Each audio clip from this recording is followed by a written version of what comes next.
오늘은 그 은혜에 대해서 이야기를 나누려고 합니다. 우리 기독교에서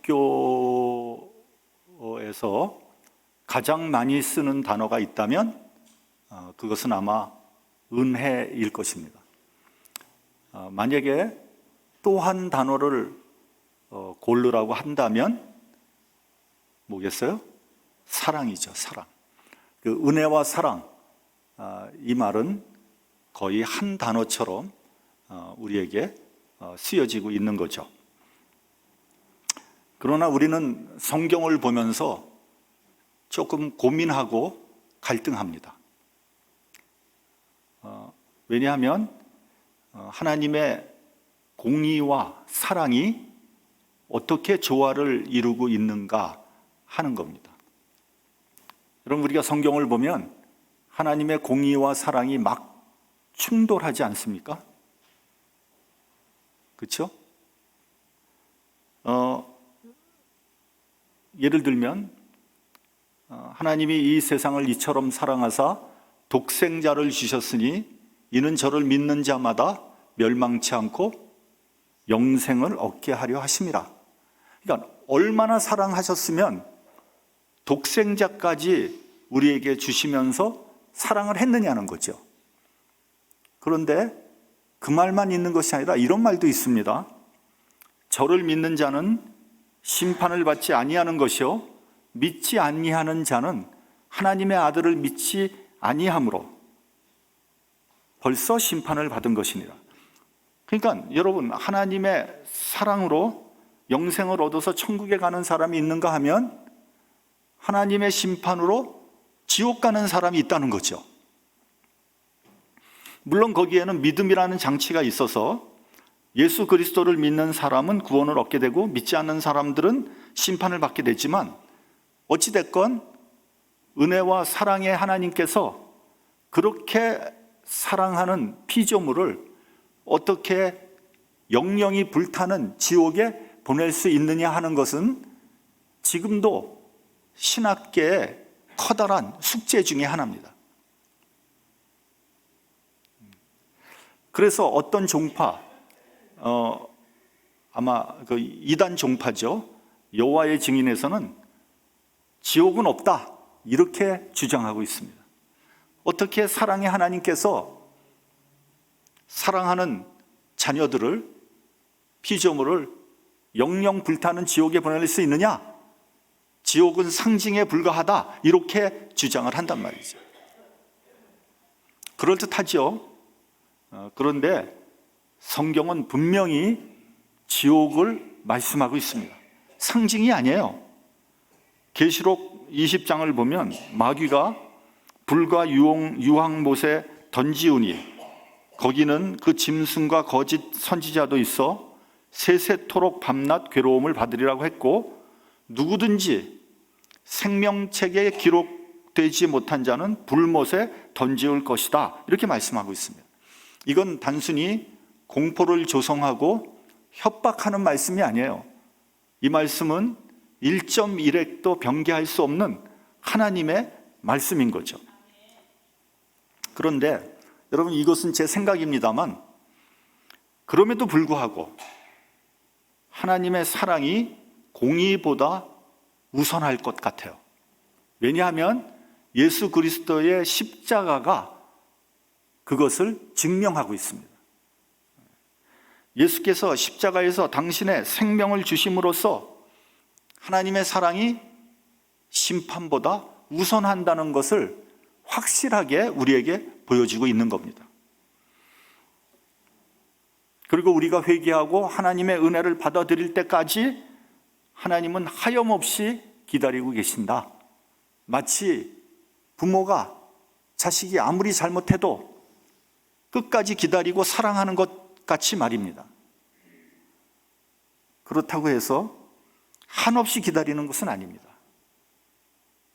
결국은 그 날은 오고야 말 것입니다.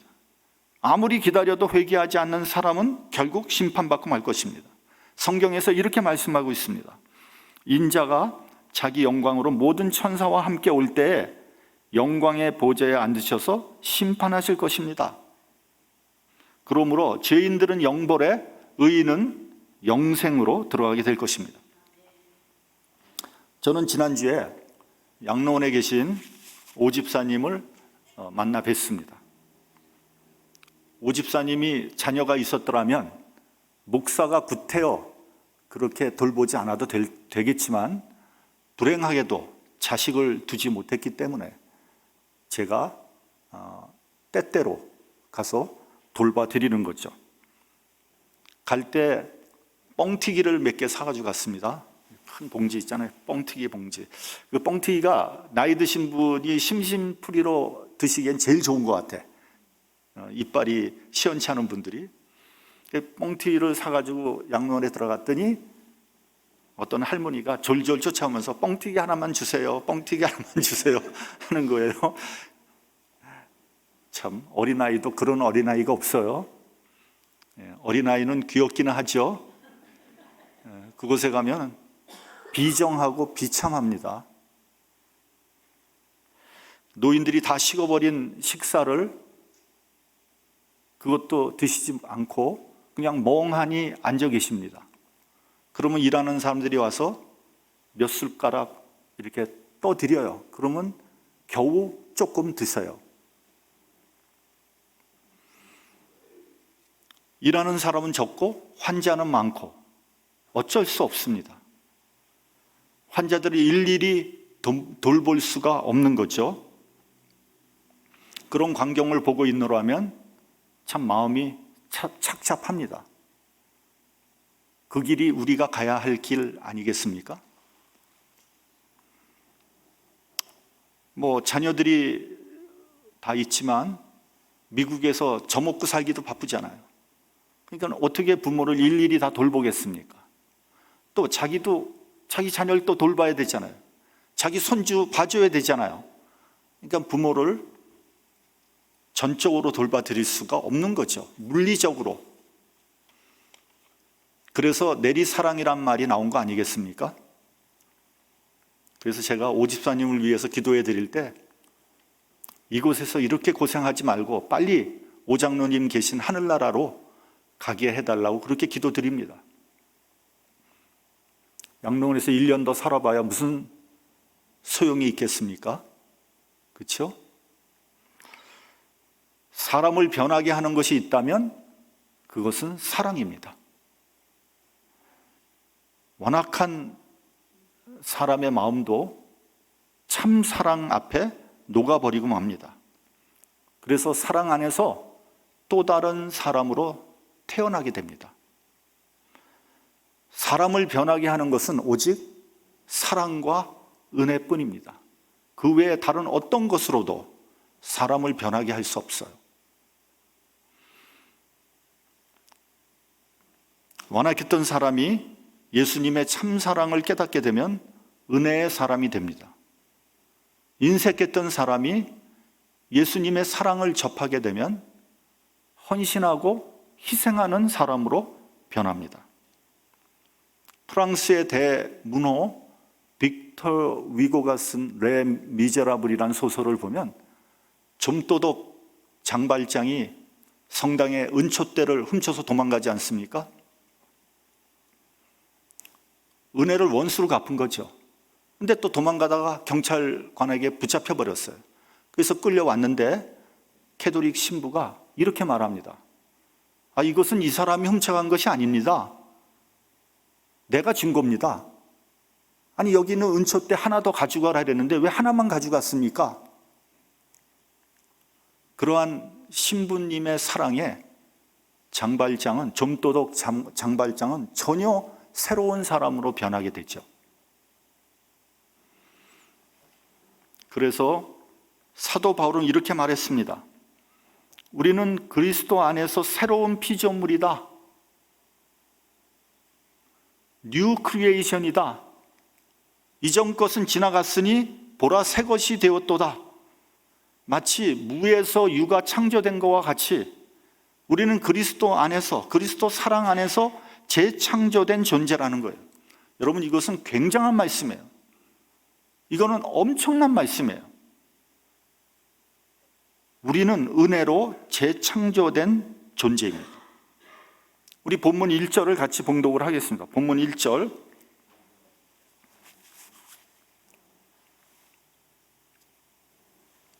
자, 시작. 우리가 하나님과 함께 일하는 자로서 너희를 권하노니 하나님의 은혜를 헛되이 받지 말라. 이렇게 과분한 은혜를 받았다면 우리가 그 은혜에 걸맞게 살아가고 있는지, 은혜 앞에서 우리가 어떤 자세로 살아가고 있는지를 한번 생각해 보라는 거예요. 은혜라는 것은요, 첫째는 은혜는 받는 거예요. 그리고 은혜는 깨닫는 겁니다. 여러분, 은혜는 쟁취하는 게 아닙니다. 빼앗는 거 아닙니다. 어떤 사람은요, 김 집사가 은혜 받는다, 나도 받아야지. 셈이 나서 철야 기도하고 난리를 칩니다. 그렇게 해서 은혜를 받을는지는 잘 모르겠지만 은혜는 그런 게 아니라는 거예요. 은혜는 깨닫는 거예요. 사랑도 마찬가지 아닙니까? 사랑을 받으려고 노력한다고 해서 사랑받는 거 아니잖아요. 여러분, 관심도 없는 남성이 쫓아다닌다고 그 남성의 일방적인 사랑을 받아들이겠습니까? 아니죠. 스토킹으로 고소하죠. 사랑도 받는 것이고 깨닫는 거예요. 하나님 편에서는 은혜를 주시는 거고 우리는 그 은혜를 받는 겁니다. 그런 면에서 볼 때 여러분, 이 세상에 은혜가 아닌 것이 어디에 있습니까? 잘 생각해 보면 모든 것이 다 은혜예요. 오늘 이렇게 좋은 날이 온 것도, 우리에게 오늘도 생명을 준 것도, 때마다 먹을 것을 공급받는 것도, 따뜻한 가정이 있는 것도, 나에게 아내가 있고 나에게 부인이 있는 것도, 오늘도 성도들과 함께 교회에서 예배 드리는 것, 이게 다 은혜 아니겠습니까? 다만 은혜를 깨닫지 못하고 은혜를 은혜로 받아들이지 못하는 것이 문제인 거죠. 그렇게 따지면 이 세상에 사랑받지 않는 사람도 없어요. 모든 사람이 다 사랑을 받았어요. 가끔 보면요, 부모에게 버림받은 아이들이 있습니다. 아이를 낳자마자 키우기가 어려운지 어떻게 됐는지 아이를 포기합니다. 그러면 어떻게 해요? 그 아이를 고아원에 데려가죠. 고아원에서 키웁니다. 그리고 좋은 가정이 나타나면 입양을 시키죠. 근데 입양을 시킬 때 아이들을 데려가잖아요. 그때 아이들을 떠나보낼 때 부모들이 눈물을 흘립니다. 좋은 부모 만나서 잘 살아야 할 텐데 간절히 기도합니다. 그러니까 자기 아이는 아니지만 그만큼 사랑을 준 거죠. 소위 기른정입니다. 비록 부모에게는 버림을 받았어도 그 아이들도 역시 사랑으로 사랑을 받고 자란 겁니다. 그런 일을 하는 사람 대부분이 다 그리스도인들이에요. 그러니까 여러분, 우리가 자랄 때 누가 기저귀 갈아줬어요? 누구 젖 먹고 자랐습니까? 누가 돌봐줬습니까? 이 모든 것들이 다 사랑을 받고 자랐다는 증거가 되는 거죠. 우리가 깨닫지 못하고 있는 거죠.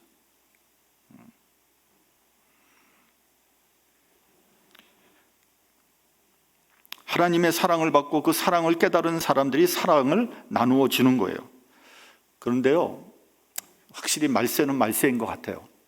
어떤 뉴스를 보면요, 아이들을 학대해서 죽이는 부모도 있더라고요.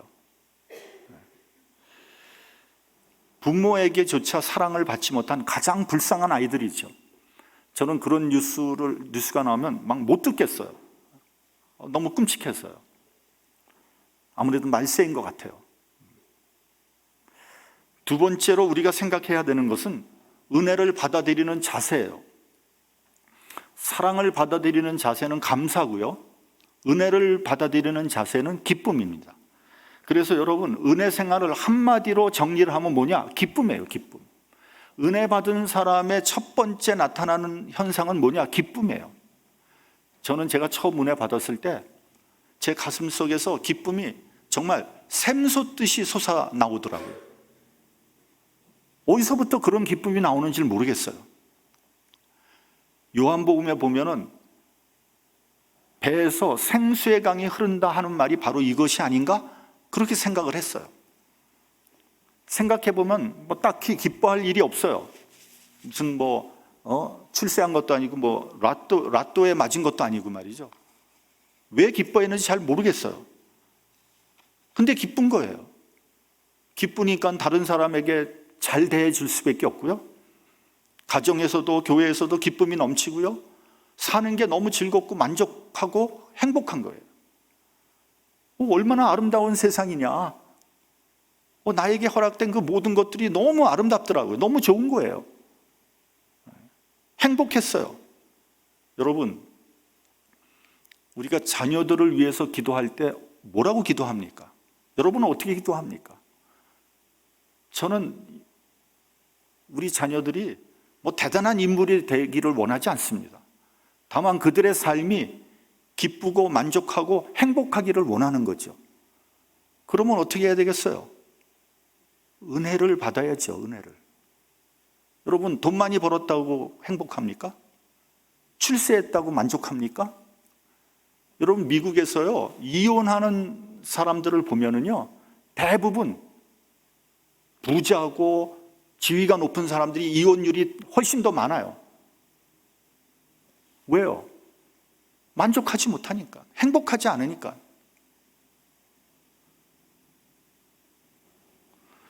은혜를 받아야지 행복한 거예요. 세 번째, 은혜를 소중히 여겨야 합니다. 은혜를 처음 받았을 때는 소중하게 여겨요. 그러나 시간이 흐르면 교만해져서 당연하게 여깁니다. 내가 받을만 하니까 받은 거지. 천만에요. 그렇지 않습니다. 여러분, 내가 받은 은혜는 한평생 소중하게 여겨야 돼요. 왜냐하면 이 은혜는 내 것이 아니라 하나님으로부터 온 것이기 때문에 그런 거예요. 생명도 하나님으로부터 온 것이기 때문에 소중한 거예요. 나의 생명이 소중하면 남의 생명도 소중한 거죠. 미군이 아프가니스탄에 주둔하고 있을 때 미 공군이 오폭을 해가지고 수십 명이 죽은 적이 있습니다. 그래서 아프간에서 막 데모하고 난리가 났어요. 근데 이제 얼마 후에 제가 뉴스를 봤는데 그 죽은 사람들에게 미국에서 1인당 얼마씩 보상해 줬는지 아세요? 200불. 저는 귀를 의심했어요. 아니, 20만 불, 200만 불이 아니라 200불이라고? 200불? 200불이 맞아요. 아프간에서는요, 200불도 많이 준 거래요.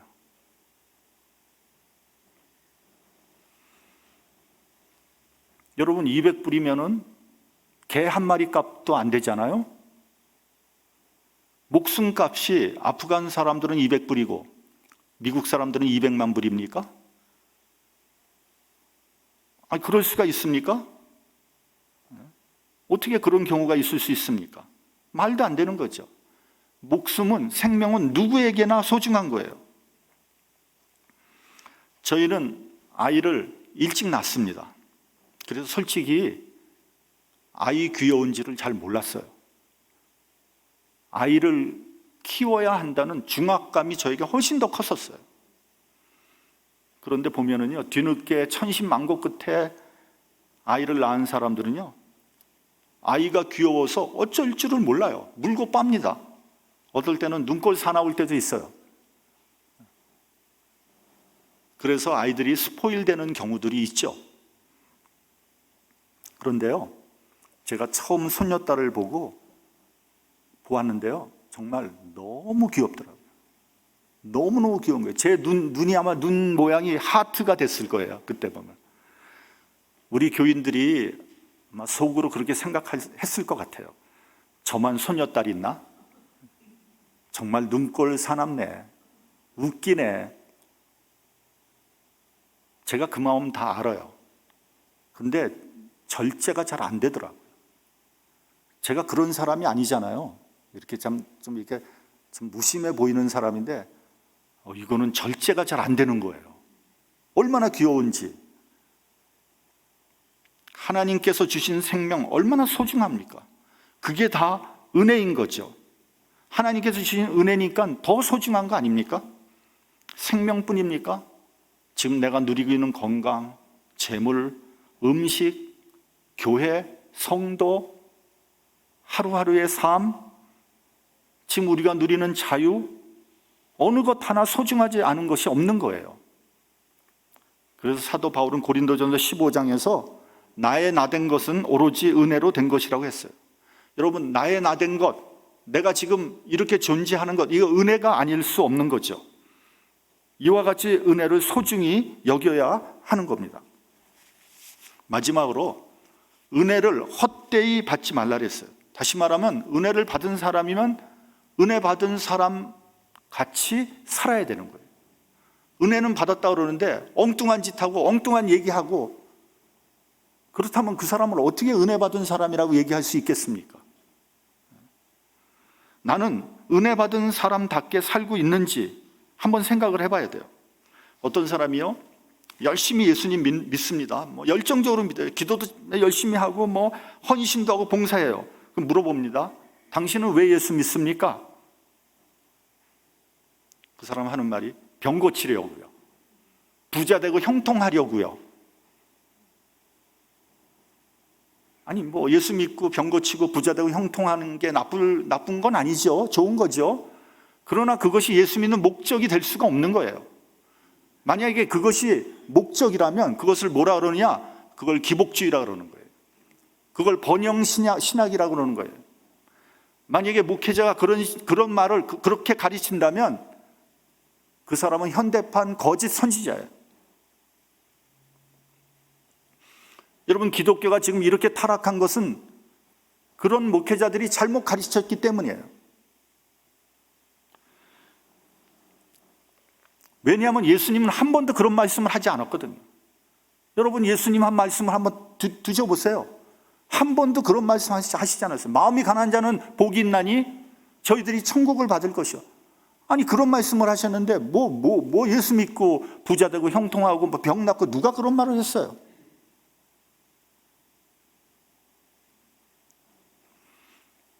예수님은 십자가에서 못 박혀 돌아가셨는데 나만 잘 먹고 잘 살겠다고요? 그런 그리스도인이 어디 있어요? 봉사는 하나도 안 하고 헌신 하나도 하고 대접만 받으려고 그러면 그게 무슨 그리스도인이에요?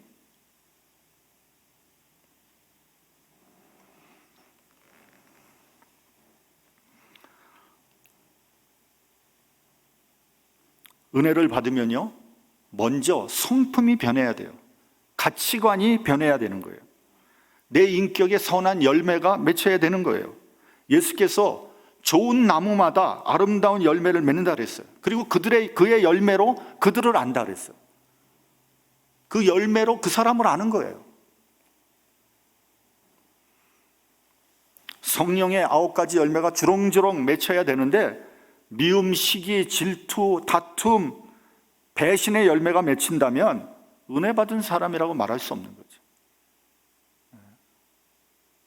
은혜를 원수로 갚는 거죠. 우리 본문 2절을 같이 봉독을 하겠습니다. 본문 2절. 자, 시작. 이르시되 내가 은혜 베풀 때 너에게 듣고 구원의 날에 너를 도왔다 하셨으니 보라 지금은 은혜 받을 만한 때요 보라 지금은 구원의 날이로다. 자, 때의 중요성을 말씀하고 있습니다. 은혜 받을 만한 때요 구원의 날이라 그랬어요. 여러분, 우리가 모든 것을 다 갖추고 있다고 해도 시간이 없다면, 기회가 없다면 아무 소용없는 거예요. 나에게 아무리 많은 돈이 있더라도 내가 내일 죽는다면 그럼 그 돈이 무슨 소용이 있겠어요? 아무 소용 없는 거예요.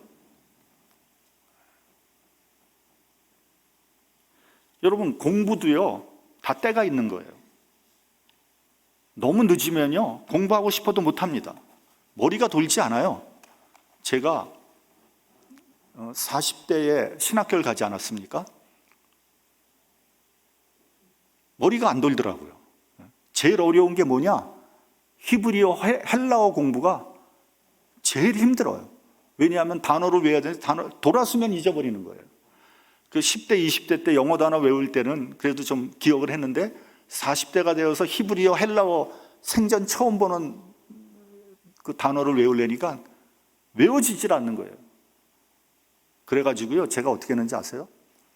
제 방에다가, 화장실에다가, 차에다가, 뭐 책상 위에 보이는 곳곳마다 단어를 써서 다 써놨어요. 그렇게 공부했어요.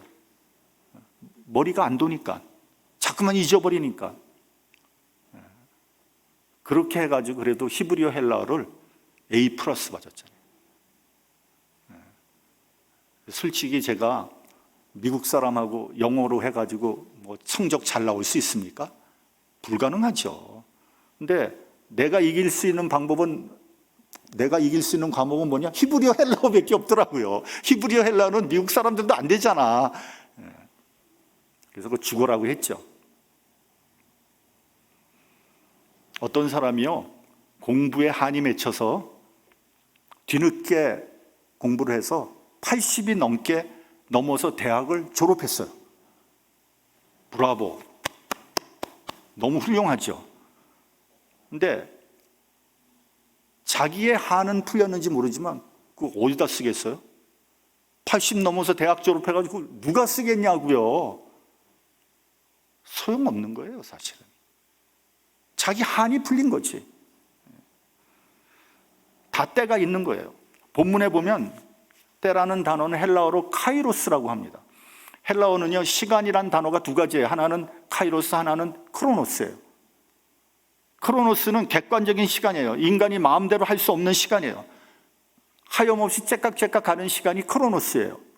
우리는 이 시간 앞에 무력해요. 그냥 따라가는 수밖에 없어요. 반면에 카이로스는 나에게 주어진 시간이에요. 내가 움직일 수 있는 시간, 내가 선물로 받은 시간이 카이로스예요. 이 시간에 내가 뭔가를 할 수 있는 거예요. 그렇다면 지금은 은혜 받을 만한 때라 그랬어요. 지금이 기회라는 거예요. 지금이 은혜 받을 기회예요. 지금이 주님께서 주신 기회예요. 지금이 봉사할 때요. 지금이 헌신할 때라는 거예요. 지금 주의 사역을 할 때예요. 내가 뭔가 할 수 있을 때, 내가 건강할 때, 내가 힘과 능력이 있을 때, 내 머리가 제대로 돌아갈 때, 내가 재정적인 능력이 될 때, 이때가 바로 주의 일을 할 때고, 이때가 은혜의 해라는 거예요. 은혜의 때라는 거예요. 카이로스예요. 이 기회를 놓치면 다시는 기회가 안 올지 모릅니다. 그 후에는 기회를 선용하지 못한 거에 대한 심판만 남을 뿐이에요.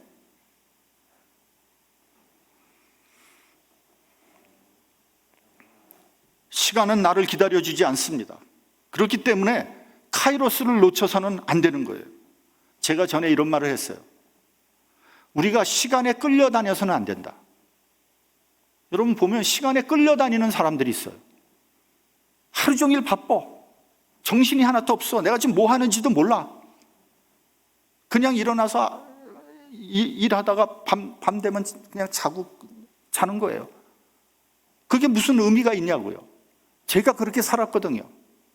제가 은혜 받기 전에 아침에 일찍 일어나서 가게 나가서 일하고 뭐 정신없이 하고 저녁도 집에서 못 먹었어요. 시간이 안 돼. 밖에 나서 사 먹는 거야. 애들은 그냥 애들대로 그냥 지네들 있고. 이게 도대체 뭐냐고요. 이게 사람 사는 거예요. 그런 사람은 크로노스의 삶을 살고 있는 거예요. 한번 생각해 보세요. 나는 카이로스의 삶을 살고 있는지 크로노스의 삶을 살고 있는지.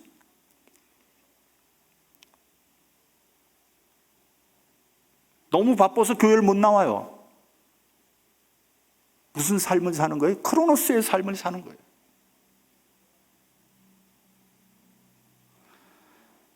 내게 주어진 시간을 목적에 맞게 사용해야 돼요. 그 기회를 사용해야 돼요. 그런 사람이 은혜의 사람이에요. 사람들은 죽을 때가 되면 후회를 한다고 합니다. 그때 하나님 기회를 주셨을 때 하나님 사역하는 건데, 그때 내가 능력이 있을 때, 내가 재물이 있을 때 하나님 사역을 했어야 되는 건데 그 후회해봐야 소용이 없어요. 카이로스는 지나갔고요, 크로노스의 시간이 나를 재촉할 뿐이에요. 시편 90편을 보면 우리의 연수가 70이요 강건하면 80이라도 그 연수의 자랑은 수고와 슬픔뿐이요 신속히 가니 우리가 날아간다고 했어요. 70, 80 살았는데 아무것도 한 게 없어. 슬픔과 수고뿐이 없어. 시간은 날아갔어. 하나님 앞에 뭐라고 변명할 거예요? 지금은 은혜의 때예요. 지금은 구원의 날입니다. 지금이라 그랬어요. 우린 종종 은혜의 날이 내일이라고 생각합니다. 오늘은 고통과 시련이 있지만 내일은 좋은 시간이 올 거야. 좋은 시절이 올 거야.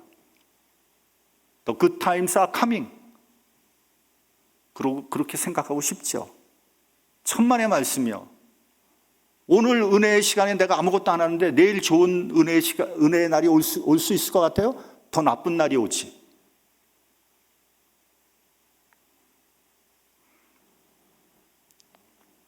오늘은 실컷 재미나게 놀고 내일부터 열심히 해서 좋은 날을 만들 거야. 저 그런 사람 치고 한 번도 제대로 하는 사람 못 봤어요. 안 됩니다, 여러분. 지금이 은혜의 때예요. 지금이 기회입니다. 요즘에 지구 환경 문제가 심각합니다. 지구온난화로 높은 산의 빙하가 녹아내리고요, 남극, 북극의 빙하가 엄청나게 녹습니다. 앞으로 몇십 년 후에 바다 수면이 7m 높아진대요. 그러면 낮은 지역은 다 물에 잠기는 거예요. 제가 작년에 휴가 때 글레이시어 내셔널 파크를 갔어요. 몬태나에 있는 글레이시어 내셔널 파크. 글레이시어가 뭐예요? 빙하예요, 빙하. 그러니까 그 산에 빙하가 있다는 거예요. 빙하 구경하러 한번 갔어요. 없어. 아무리 살펴봐도 빙하가 없어. 근데 사람들이 막 몰려 있더라고요. 보니까 이 사람들이 망원경으로 막 보는데 저기 산 꼭대기에 손바닥만큼 빙하가 있더라고. 그거 몇 년 후면은 다 사라질 거예요. 그러면 그 내셔널 파크 이름을 바꿔야죠. 빙하가 없는데 무슨 글레이셔예요. 그렇죠? 바꿔야지.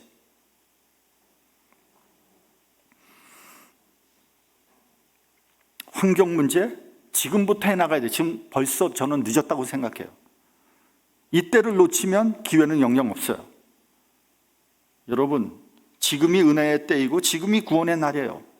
이 자리에 나와서 예배 드리는 것, 이것이 바로 은혜예요. 지금 말씀을 듣는 이 시간이 은혜의 시간이에요.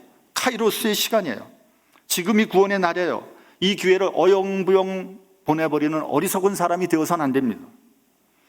지난날 하나님께서 주신 은혜를 놓치고 후회하고 자책하지 마세요. 앞으로 기회가 될 때 하겠다고 미루지도 마십시오. 지금 하나님께서 주신 기회를 붙잡으시기 바랍니다. 내가 지금 주님 안에서 할 수 있는 일이 무엇인가를 고민하고 실행하는 저와 여러분이 되시기를 바랍니다. 그런 사람이 은혜의 사람이에요. 지금은 은혜 받을 만한 때요, 보라, 지금은 구원의 날이로다. 기도하겠습니다.